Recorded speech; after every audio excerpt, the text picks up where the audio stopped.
welcome back to another episode of Let's Talk About Skam. Friends, if you're new here, this is a series where I revisit episodes of Skam and then talk about everything and review everything. Just have a mindless conversation about everything. We just chat here. There will be spoilers if you have not seen Skam before, so maybe go check it out and then come back. Today I'm going to be talking about SKAM France episode 10. This is not a very stressful episode, fortunately, so I think I'm gonna be good. Okay, so before we get into this episode, we must do a recap. So episodes before, okay. So Manon woke up in bed with Charles's brother, naked, and she doesn't know what happened, just no memory of what the hell happened between her and Nico, and he is harassing her with nude pics that he took of her. Very rude behavior, and Charles doesn't know, so that's where we're at right now.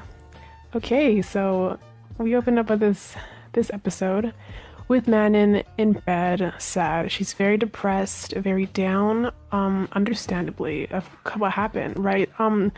Last episode was just a roller coaster of emotions. By the end of the episode, everything seems fine and okay, because Nico's like, yeah, nothing happened, we didn't do it.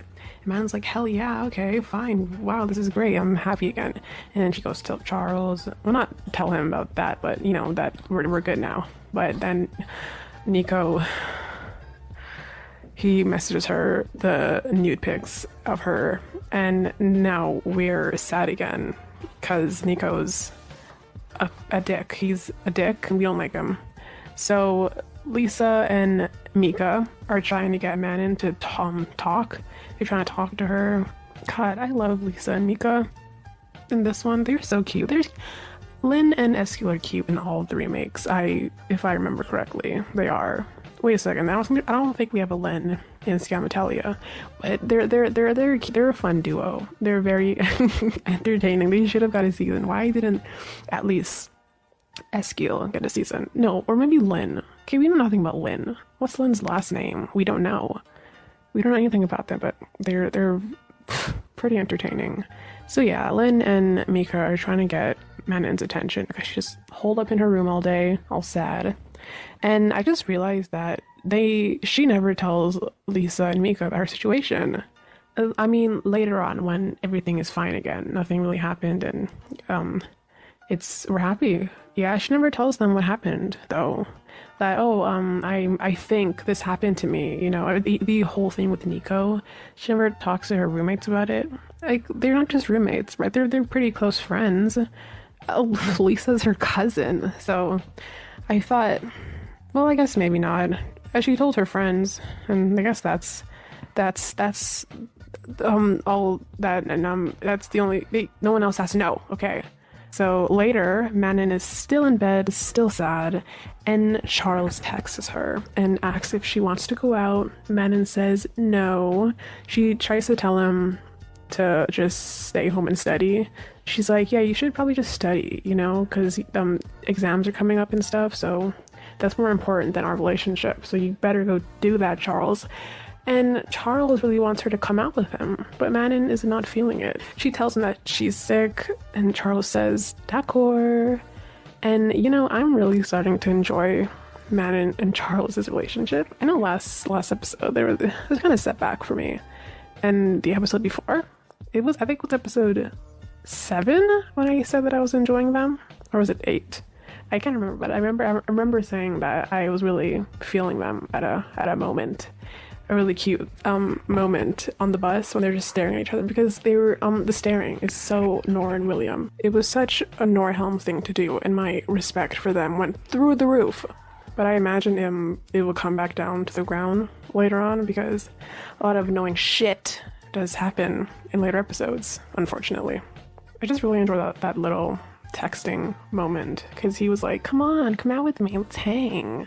And Manon's just like, no, I'm sad. It's crazy because they're not even together at the moment, and I'm like, wow, they're so cute. It's so weird. But yeah, she does not want to go out with Charles because of everything. He doesn't know what's happening. She's scared to tell him because it's his brother. It's a sticky situation. And then Lisa and Mika they just want to celebrate Manon's birthday with her.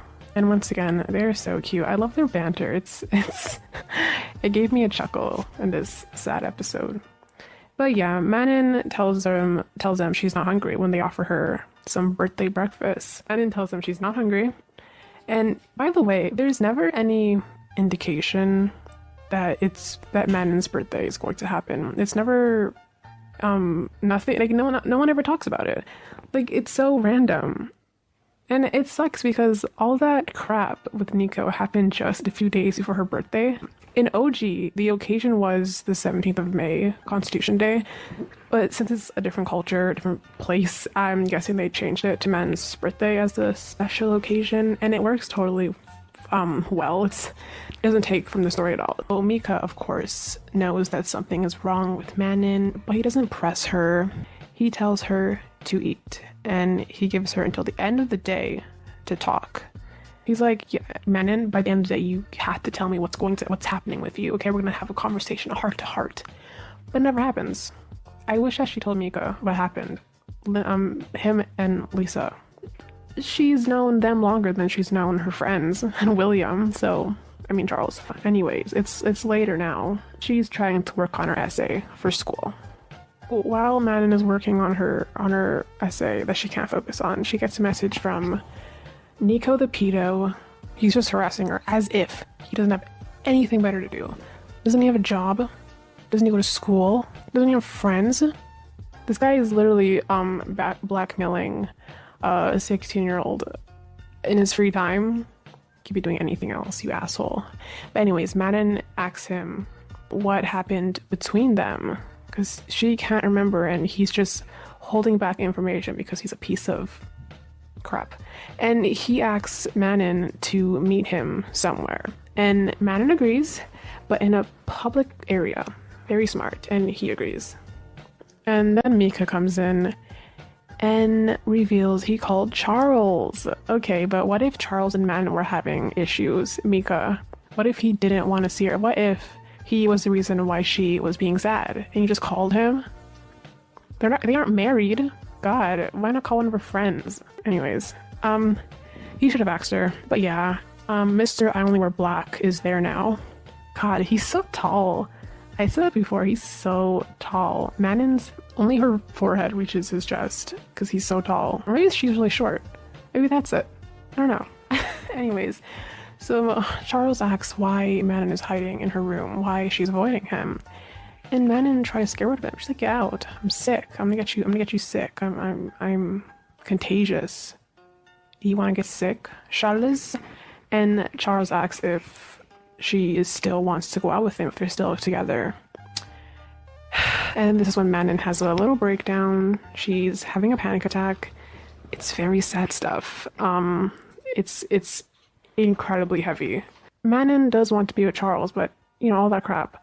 And it's so crazy seeing Manon go from this polished, seemingly perfect person she was in season 1 to this.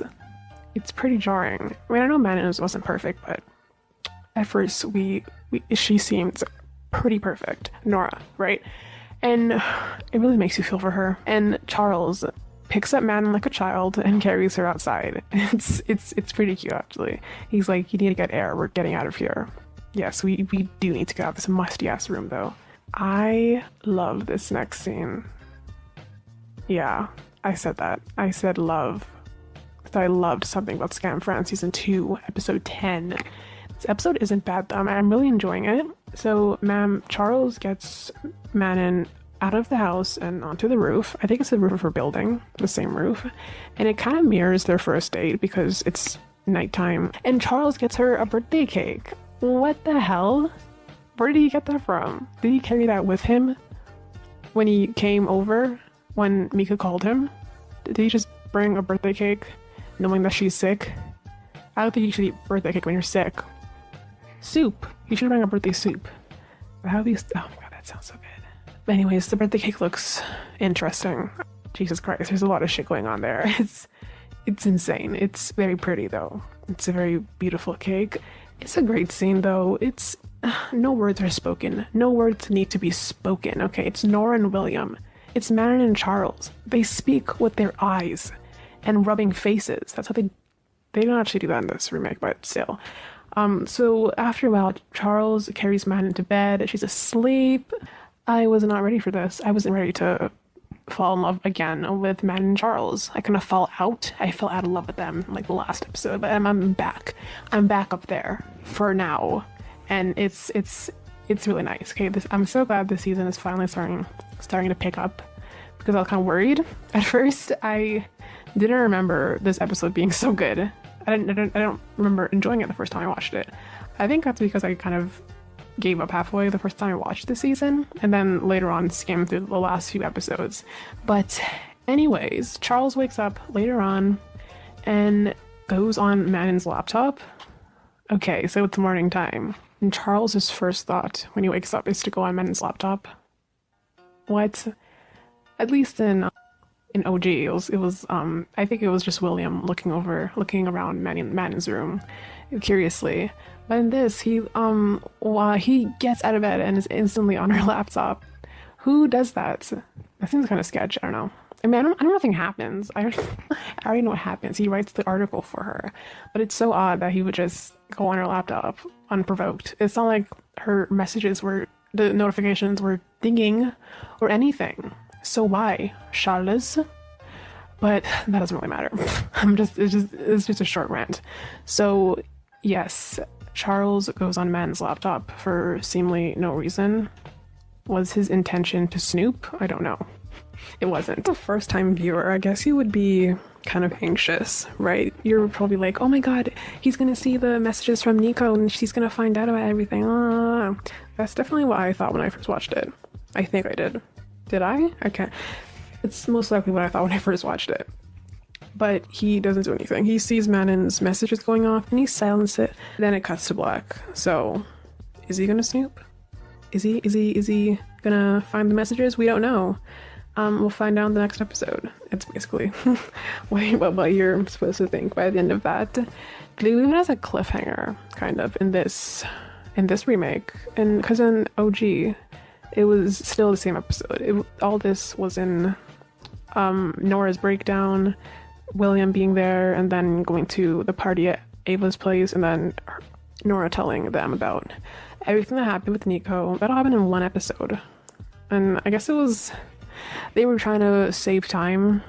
They didn't want episodes to be too long in this remake. I heard that somewhere. So they kind of pushed everything together, and it works fine. It's a cute cliffhanger. But that's the end of the episode. I like how the whole episode took place in Manon's room in one day. That was something. I like one episodes. Actually, I don't like that, but it's different in SKAM France because it's SKAM, so I'll allow it. I kind of like the way this season is stretched. I already said this like a second ago, how things are kind of pushed together and somehow it makes more sense. There's no drawn out scenes or anything like that. The biggest thing that annoyed me about Nora's season, most of the Nora's season, is that all this stuff that happens to her doesn't have any long-term effect on her. She's depressed for like a day and then she's fine the next day. I know nothing happened, not really. I mean, something did happen. She was taken advantage of. Pictures were taken. But I assume it's still a traumatic experience, so maybe you'd still feel it. Okay, so in this episode, I did find myself falling for Manon and Charles. The actress, though, did an amazing job. I really felt Manon's pain in this episode, like I did last episode. Everyone in this episode was very good.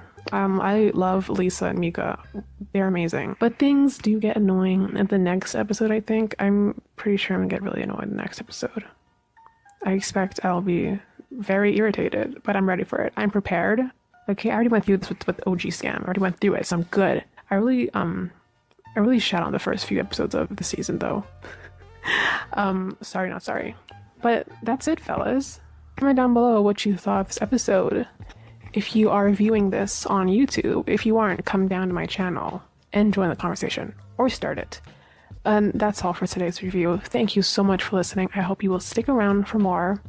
I post once a week now, and I'll see you all next week. Try to have a better day than I am. Goodbye, fellas.